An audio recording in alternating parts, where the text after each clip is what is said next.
you do? My name is Alfred Hitchcock, and I would like to tell you about my forthcoming lecture. It is about the birds and their age-long relationship with man.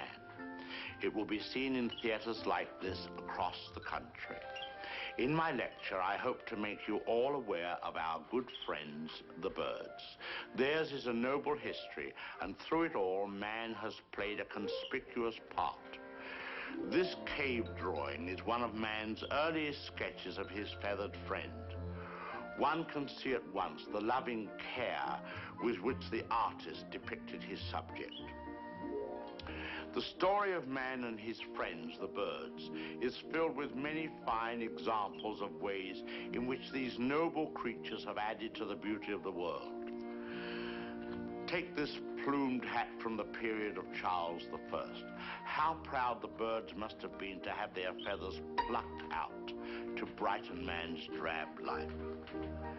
Here we have a later model, a refinement of the first.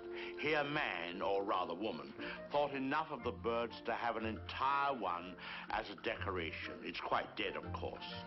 Naturally, the egg plays a very prominent part in my lecture.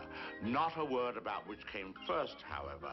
I don't believe in dealing with controversial matters. Thousands of years ago, man was satisfied merely to steal an egg from a nest and use it for food. Now he has perfected this process by imprisoning each hen in a separate cage and by scientifically manipulating the lights so that she doesn't fall into the rut of the old 24-hour day.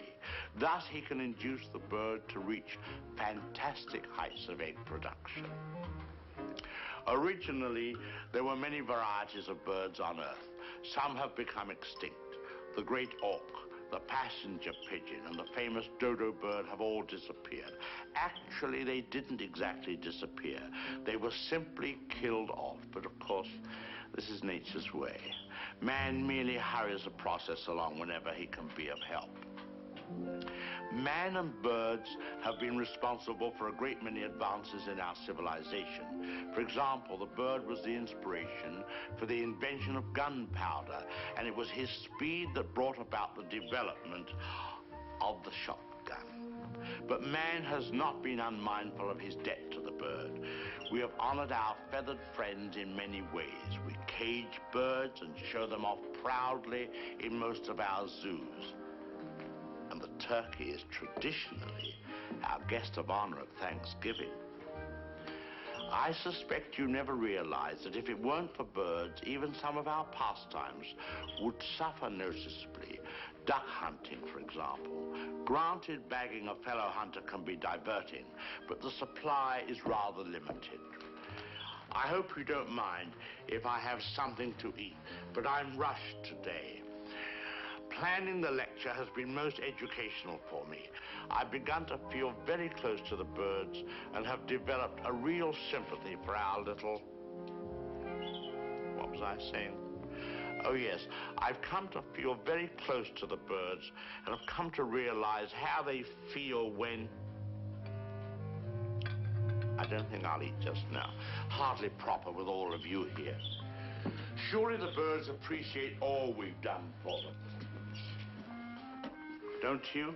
Beautiful cage, fresh water, no other birds to bother you, none of that blinding sunlight. Oh! Now, why would he do that? Most peculiar. What on earth?